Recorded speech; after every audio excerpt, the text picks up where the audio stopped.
Next जो हमारे पास आता है, साइज़ को हम डिस्कस कर रहे थे और साइज़ में हमारे पास लेंथ और डायामीटर था। लेंथ को हमने डिस्कस कर लिया, अब हम डिस्कस करेंगे डायामीटर को।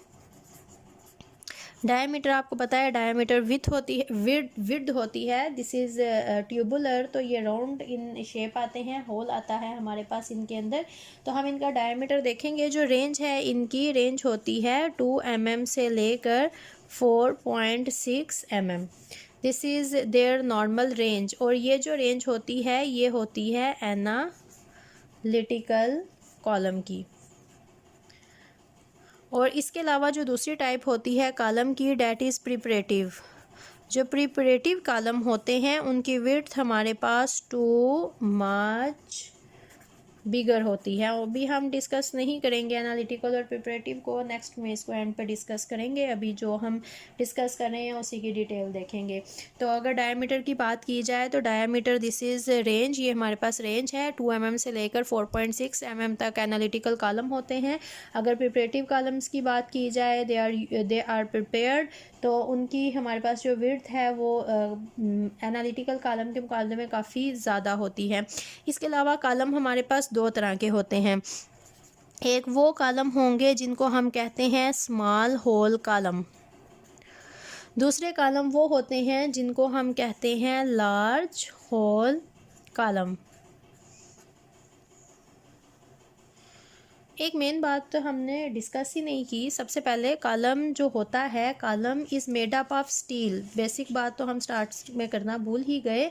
जो हमारे पास कॉलम होते हैं बेसिकली ये स्टेनलेस स्टील के बने होते हैं और स्टेशनरी फेज इनकॉर्पोरेट की जाती है। Actually they are heart of HPLC, और जो एक्चुअल सेपरेशन होती है वो इन्हीं कॉलम्स के अंदर होती है और स्टेनलेस स्टील के ये आपके पास बने हुए होते हैं। तो वापस आते हैं, स्मॉल होल कॉलम्स हमारे पास वो होंगे जहाँ पर हमारे पास जो इंटरनल डायामीटर है वो हमारे पास होगा स्मॉल। लार्ज होल कॉलम्स हमारे पास वो होंगे जहाँ पर जो हमारे पास इंटरनल डायामीटर है वो हमारे पास होगा लार्ज।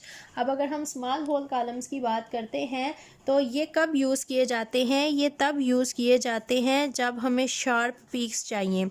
अब पीक्स को हम आगे जाके डिस्कस करेंगे, जब हम अलूशन प्रॉपर इनकी स्टडी करेंगे तो वहाँ पर पीक्स प्रॉपर देखेंगे। बेस लाइन आती है, पीक आती है, पीक को स्टडी करेंगे, पीक हमें क्या इन्फॉर्मेशन देती है। Now for this, small hole column वो होंगे जिनका इंटरनल डाया बहुत ज़्यादा स्मॉल होगा। ये कब यूज़ किए जाते हैं? जब हमें बहुत ज़्यादा शार्प पीक्स चाहिए होती हैं। और इसके अलावा हमारे पास ये जो बैक प्रेशर है, यहाँ पर हमारे पास बैक प्रेशर होने के भी चांसेस होते हैं। अब अगर हम लार्ज होल कॉलम्स की बात करते हैं तो इनका इंटरनल डायमीटर लार्ज होता है। इसके अलावा हमारे पास यहाँ पर बैक प्रेशर के चांसेस नहीं होते, नो बैक प्रेशर।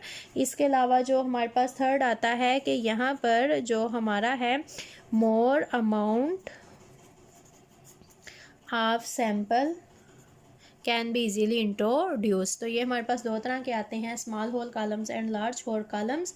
इसके अलावा अगर आप किसी भी कॉलम को देखोगे तो कॉलम के ऊपर वो स्टेनलेस स्टील का बना होता है और उसके ऊपर उन्होंने उसकी सारी इन्फॉर्मेशन मेंशन की होती है। एक छोटा सा उन्होंने उसके ऊपर पेपर या पॉलीथीन चिट लगाई होगी जिसके ऊपर उसकी सारी की सारी इन्फॉर्मेशन लिखी होती है। सारी की सारी इन्फॉर्मेशन में हमेशा आपको चार चीज़ें नज़र आएंगी उसके ऊपर लिखी हुई, और चार चीज़ों में सबसे पहले तो उसके ऊपर नेम होगा। हर एक कॉलम का एक नेम होता है। जैसे अगर मैं एग्जांपल एक लेती हूँ, एक कॉलम है हमारे पास, उसका नेम फॉर एग्जांपल उसका लिखा हुआ है दिस इज़ इको C18, ये उसका नेम लिखा होगा।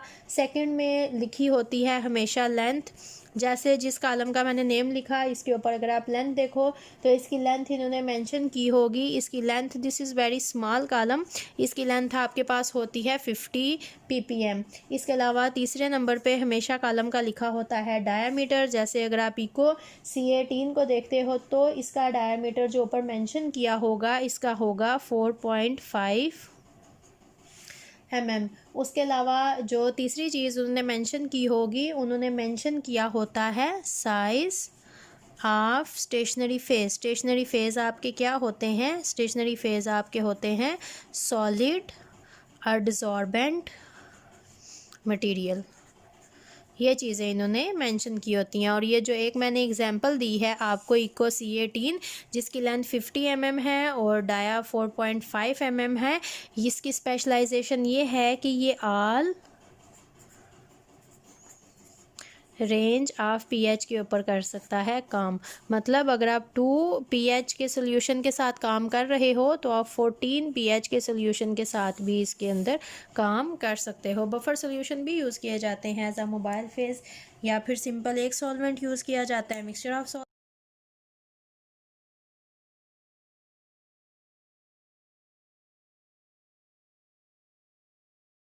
सॉल्वेंट यूज़ किए जाते हैं, बफर सोल्यूशन यूज़ किए जाते हैं।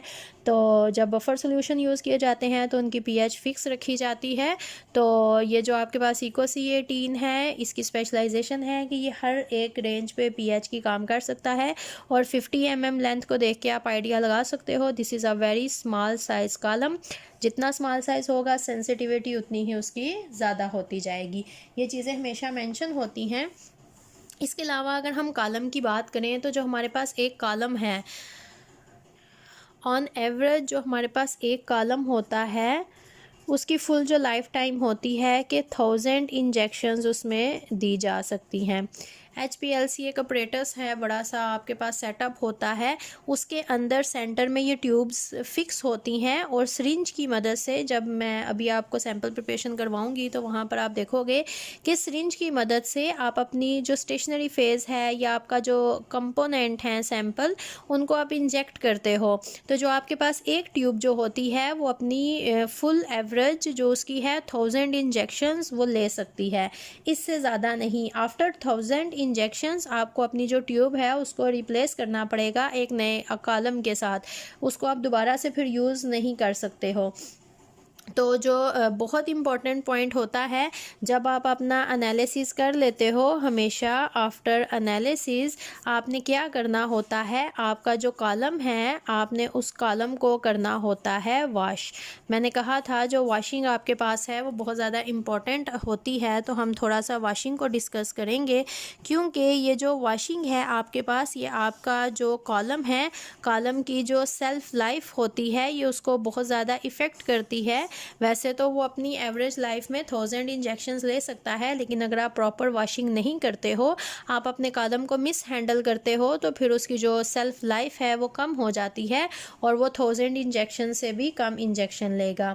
तो जो आपने वॉशिंग करनी होती है वो वॉशिंग डिपेंड करती है कि आप अगर तो सिंपली आपने नॉर्मल फेस क्रोमेटोग्राफी करवाई है, नॉर्मल फेस क्रोमेटोग्राफी में जो आपकी स्टेशनरी फेस है वो पोलर थी, तो आप यहाँ पर जब इसको वॉश करोगे तो आप इसको मेथानॉल के साथ वॉश कर सकते हो। मेथानॉल के अलावा आप मिक्सचर ले सकते हो मेथानॉल और वाटर का। इसके अलावा आप वाटर के साथ एसिटाइल नाइट्राइल यूज़ कर सकते हो और मेथानॉल यूज़ कर सकते हो इसको प्रॉपर वॉश करने के लिए।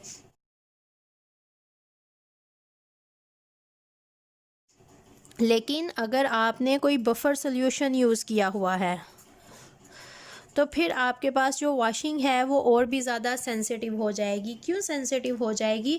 जो बफर सॉल्यूशन होते हैं, बफर सॉल्यूशन के अंदर सॉलिड पार्टिकल्स होते हैं। जब आपके पास कोई भी बफर सॉल्यूशन होगा तो सबसे पहले आप क्या करोगे, सबसे पहले आपके पास प्रॉपर गिवन होते हैं HPLC ग्रेड वाटर होता है, उसके साथ आप प्रॉपर वॉश करोगे। HPLC ग्रेड वाटर के साथ जब आप प्रॉपर वॉश कर लोगे तो उसके बाद सेकेंडली आप देखोगे कि जो आपका बफर सॉल्यूशन है उसके अंदर कौन से कंपोनेंट्स थे, मतलब वो हाइड्रोफिलिक था या हाइड्रोफोबिक था। तो फिर आप अपने बफर सॉल्यूशन के अकॉर्डिंग देख के किसी भी, अगर वो आपके पास हाइड्रोफोबिक था तो फिर आप कोई ऑर्गेनिक सॉल्वेंट लेके वॉश करोगे, अगर वो हाइड्रोफिलिक था तो फिर आप कोई पोलर लेके तो उसको आप प्रॉपर वॉशिंग करोगे। क्यों? क्योंकि आपके पास यहाँ पर सॉलिड पार्टिकल्स प्रेजेंट होते हैं और जब आप प्रॉपर वॉशिंग नहीं करते हो, पहले आप HPLC ग्रेड वाटर यहाँ पर यूज़ नहीं करते हो, तो फिर आपके पास क्या होता है, ये जो सॉलिड पार्टिकल्स होते हैं ये प्रेसिपिटेट आउट होना शुरू हो जाते हैं, और ये जब प्रेसिपिटेट होते हैं तो फिर ये क्या करते हैं, ये आपके सारे के सारे सिस्टम को चॉप कर देंगे, वहाँ पर आपके सारे के सारे सिस्टम को ब्लॉक कर देंगे।